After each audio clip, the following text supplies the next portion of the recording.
Hello friends, आज हम लोग पढ़ेंगे electrical current and drift velocity. थोड़ा सा देखेंगे इसको। Suppose the potential difference V applied across the ends of conductor PQ। ये कंडक्टर है P और Q और इसके अक्रॉस हमने ठीक है एक पोटेंशियल डिफरेंस V लगाया है और इसकी लेंथ है L। The area of cross section is A। इसका एरिया क्या है? A है। देखेंगे इसको यहाँ पे। सबसे पहले तो ये हो गया हमारा कंडक्टर और इसके अक्रॉस हमने ये लगाया है यहाँ पर V और इसका जो एरिया है वो हो गया A। इसकी जो लेंथ है वो हो गई L। ठीक है, और यहाँ पे करंट कौन सी जा रही है? I जा रही है। तो अब यहाँ पे क्या है देखें, the volume of conductor will B AL। जो वॉल्यूम होता है V बराबर ये होता है एरिया इंटू लेंथ। ठीक है, तो हमेशा याद रखना वॉल्यूम बराबर होता है area into length. Suppose the number of electrons per unit volume in the conductor is N। जो आपके इलेक्ट्रॉन्स हैं वो N हैं, तो यहाँ पर टोटल नंबर ऑफ इलेक्ट्रॉन्स जो रहेंगे in conductor will be N equals to, देखो ये ठीक है, ये हो जाएगा हमारे पास में एरिया और ये लेंथ, तो ये हो गया वॉल्यूम। अब इस वॉल्यूम में टोटल N है तो इसको N में मल्टीप्लाई करेंगे तो NL हो गया टोटल एरिया। टोटल जो भी रहेगा, टोटल इलेक्ट्रॉन्स जो रहेंगे वो। आगे बढ़ते हैं। If the charge on electron is E। यदि एक इलेक्ट्रॉन पर चार्ज E है, then the net charge of N electrons will be, ठीक है, NE। तो यहाँ पर हम लोग इसमें चार्ज देख लेंगे। टोटल हमारे पास में जो एरिया था, जो वॉल्यूम था वो था AL और AL के साथ में हमने NE को मल्टीप्लाई कर दिया तो ये हो गया हमारे पास में। ठीक है, ये हमारे पास में चार्ज निकल जाएगा total AL into NE। Next देखेंगे, as the applied potential difference is V, then the intensity of electric field at every point on the conductor is। अब यहाँ पर इलेक्ट्रिक फील्ड देखेंगे हम क्या होती है। हम जानते हैं इलेक्ट्रिक फील्ड होती है E equals to V upon L। ठीक है, वॉल्यूम अपॉन लेंथ होती है, तो इसको याद रखेंगे। Suppose the drift velocity of electrons is VD, then time taken by the electrons to travel the length of the conductor is. यदि किसी की इलेक्ट्रॉन्स की जो ड्रिफ्ट वेलोसिटी है वो VD है, तो ठीक है लेंथ उसकी L है, तो क्या टाइम टेकन वहाँ पर होगा उसको देखेंगे थोड़ा सा हम। तो यहाँ से हम देखेंगे टाइम टेकन ये हो जाएगा हमारे पास में T equals to L upon VD। ये आपने पढ़ा होगा एक फॉर्मूला छोटी क्लास में, उसको अपन देखेंगे। फॉर्मूला हुआ करता था हमारा speed equals to distance upon time. तो वहीं से हमने लिया है डिस्टेंस अपॉन से टाइम। देखो ये टाइम को यहाँ कर दिया और स्पीड को यहाँ पर कर दिया, तो ये T हो गया टाइम, VD हो गई वेलोसिटी वही स्पीड, और L हो गया लेंथ। लेंथ मीन्स डिस्टेंस, तो ये वहाँ से फॉर्मूले से लिया है ये। Current flows through conductor will B. अब करंट क्या होगी तो हम जानते हैं कि I इक्वल्स टू होता है हमारे पास में Q अपॉन 2। ठीक है, charge flow in with in time it is called current. तो यहाँ पे Q की हमारे पास में जो वैल्यू थी वो थी AL N इंटू E, और हमारे पास में जो T की वैल्यू ये वाली जिसको हमने यहाँ पर पुटअप कर दिया, तो ये हो जाएगा AL N E upon L upon VD। तो इस L से ये L कैंसिल आउट हो जाएगा, मतलब ये L से, ठीक है मैं बता देता हूँ आपको, फिर ये L से ये वाला L कैंसिल आउट हो जाएगा, तो यहाँ पे बचेगा क्या ANE। ये ऊपर जाके इसमें मल्टीप्लाई हो जाएगा, VD हो जाएगा। तो यहाँ पे टोटल जो करंट आएगी हमारे पास में वो करंट रहेगी I equals to NE AVT। This is the relation between drift velocity of electron and electric current. तो अगर आपसे पूछा जाए कि what is the relation between drift velocity and electric current, that will be I equals to NE into A into VD। ये आपका main रहेगा relation between drift velocity और इलेक्ट्रिक करंट के बीच में। नेक्स्ट हम देखेंगे, ये हम पढ़ चुके हैं लेकिन एक बार और फिर पढ़ेंगे। Current density and drift velocity. The electric current flowing per unit area is called as current density. जब किसी एक निश्चित एरिया से, यूनिट एरिया से कोई करंट फ्लो होता है इलेक्ट्रिक करंट, तो उसको कहते हैं करंट डेंसिटी। हमने मान लिया let it is given by J, इसको J वेक्टर J के द्वारा दर्शाते हैं।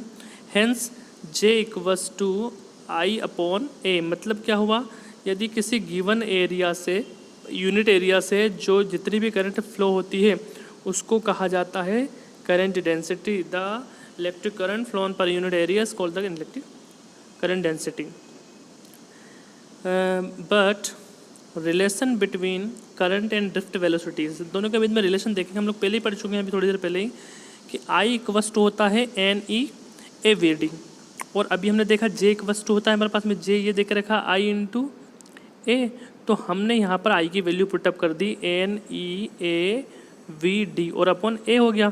तो इस A से ये A चला गया, मतलब इस A से, ठीक है, ये कैंसिल हो गया। यहाँ पे मैंने दोबारा देख लेंगे, ये वाले A से ये कैंसिल हो जाएगा, तो बच्चेगा क्या है J इक्वल्स टू NEVD। तो ये हमारे पास में निकल के आ गया, मतलब N मतलब हो गया टोटल नंबर ऑफ इलेक्ट्रॉन्स, ये चार्ज था उसका, VD मतलब ड्रिफ्ट वेलोसिटी। तो this is the relation between current density and drift velocity. Current density और ड्रिफ्ट वेलोसिटी के बीच में रिलेशन हो गया। इसको अगर वेक्टर फॉर्म में अपने को शो करना हो तो वेक्टर फॉर्म में भी चेक कर सकते, क्योंकि J जो होता है ये वेक्टर है करंट डेंसिटी, और यहाँ पे N नंबर ऑफ इलेक्ट्रॉन, ये उसका चार्ज हो गया, और VD वेलोसिटी आप जानती हैं कि हमेशा क्या होती है, वेलोसिटी वेक्टर होती है। चलिए आगे बढ़ेंगे। अगला जो हमारे पास में इंपॉर्टेंट टॉपिक रहेगा that will B Ohm's law. बहुत IMP है, आपने 10th क्लास में भी पढ़ा होगा इसके बारे में, वेरी IMP है, और आने वाली 12th की जो हमारे एग्ज़ाम होगी उसके लिए भी बहुत IMP रहेगा। देखें क्या कहता है ये, a German scientist George Simon Ohm in the year 1828 propounded the most fundamental law of electricity known as Ohm's law. According to this law, मतलब क्या हुआ, इसको जर्मन साइंटिस्ट थे जिनका नाम था, पूरा नाम था जॉर्ज सिमन ओम। इन्होंने 1828 में इसको प्रोपाउंड किया था, प्रपोज किया था इस थ्योरी को। मोस्ट फंडामेंटल जो हर इलेक्ट्रिसिटी की बेसिक थ्योरी है, इसको उन्होंने प्रपोज किया था, इसको खोजा था। क्या कहा था इसके अंदर, क्या कहा उन्होंने, देखेंगे। इफ़ द फिजिकल कंडीशंस, देखो पहला वर्ड हमें मिल रहा है कौन सा, physical condition. If the physical condition of the conductor such as, temperature physical condition में आती है, temperature, mechanical strain, second point हमें मिलेगा। थर्ड मिलेगा डायमेंशंस। अगर तीन चीज़ें, temperature, mechanical strain and dimension, remain unchanged, यदि इनमें कोई परिवर्तन नहीं होता है, किसी भी पदार्थ की, किसी भी कंडक्टर की तापमान में, उसकी स्ट्रेन में और उसके डायमेंशन, उसकी विमाओं में, भुजाओं में कोई परिवर्तन नहीं होता है आकार में, then the current flowing through the conductor is directly proportional to the potential difference applied across the end of the current conductor. यदि इसमें किसी भी कंडक्टर के टेम्परेचर, मैकेनिकल स्ट्रेन और उसके डायमेंशन में कोई चेंज नहीं होता है, then current flowing through the conductor is directly proportional to potential difference पे एक वर्ड याद रखना, अप्लाइड अक्रॉस द एंड। तो डेफिनेशन को सिंपल सी, सपोज आई करंट को शो करती है, I be the electric current flows through a conductor when potential difference V, इसको V से शो कर देंगे, supplied across its end, then the Ohm's law. तब ये ओम्स लॉ क्या होगा, तो अब हमने पढ़ी थी थ्योरी, अब इसका देखेंगे थोड़ा सा मैथमेटिकली। V पोटेंशियल डिफरेंस जो अप्लाई किया था across the conductor is directly proportional to the current. तो यहाँ से हम लोग जानते हैं, अगर ये प्रोपोर्शनलिटी साइन हटाएंगे तो यहाँ पे हम कुछ लगाएंगे क्या, इक्वल्स टू, और यहाँ पे कांस्टेंट आता है RI। R हम जानते हैं, इसको बोलते हैं रेजिस्टेंस, R शो करता है रेजिस्टेंस के लिए। तो यहाँ पे देखेंगे where R is the proportionality constant called as electric resistance of the conductor. The value of R depends upon the length, size and nature of the conductor. तो जो उसकी वैल्यू होती है R की, वो डिपेंड करती है length, size and nature of the conductor. That's why R equals to V upon I, उसको क्या बोलते हैं, कांस्टेंट। ठीक है, आपने वहाँ से लिया था V इक्वल्स टू IR, तो यहीं से हमारी R की वैल्यू निकलेगी R equals to V upon I, ऐसे कर सकते हैं इसको। अगर हम इसका ग्राफ प्लॉट कर दें, if a graph is plotted between the potential difference and electric current flows through a conductor, then we get a straight line. हमें क्या मिलेगी, स्ट्रेट लाइन। हम एक नंबर क्वेश्चन के लिए इसको देखेंगे कि जब इसका ग्राफ प्लॉट करते हैं तो यहाँ पे स्ट्रेट लाइन मिलती है। Always which passes through origin, जो हमेशा कहाँ से पास होती है, ओरिजिन से। दो इंपॉर्टेंट पॉइंट है कि जो हम पोटेंशियल डिफरेंस और इलेक्ट्रिक करंट के बीच में जो ग्राफ शो करते हैं, वो ग्राफ में एक तो स्ट्रेट लाइन होगी और दूसरा वो कहाँ से पास होगी, ओरिजिन से पास होगी। देखेंगे this law is true for conductors only, ये सिर्फ कंडक्टर्स के लिए ही आपका ट्रू रहेगा। तो यहाँ पे अपन लोग थोड़ा सा ग्राफ देख लेंगे इसका। ये आपके सामने ग्राफ दिख रहा होगा इसका, ये आपके पास सामने ग्राफ प्लॉट है, सॉरी, ठीक है। और ये देखो स्ट्रेट लाइन कहाँ से आ रहा है, ओरिजिन से, और ये हमारा ओरिजिन है पूरा, तो ये स्ट्रेट लाइन है। ये हमारा करंट है ऊपर I, और ये हमारा क्या है, वोल्टेज V। ठीक है, आगे बढ़ेंगे।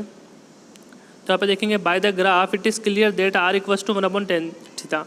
तो यहाँ पे r का जो स्लोप है, स्लोप का निकला 1/10 थीटा, इसके द्वारा हम निकाल सकते हैं। तो आगे देखेंगे इसमें where 10 theta is slope of the VI curve. तो आपको एक नंबर में हो याद कर लेंगे भैया, पोटेंशियल डिफरेंस और इलेक्ट्रिक करंट के बीच में जो आपका स्लोप बनता है रेजिस्टेंस का, वो बनेगा 10 theta.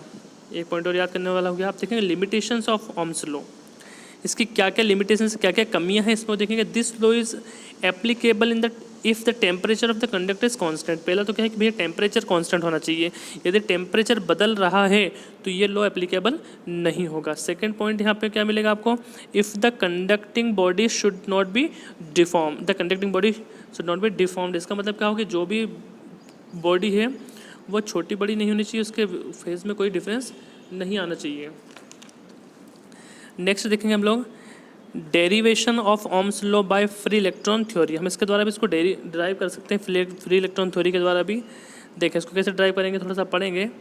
Let us consider about a conductor of length L। एक कंडक्टर लिया, उसकी लेंथ L है and the area of cross section A है।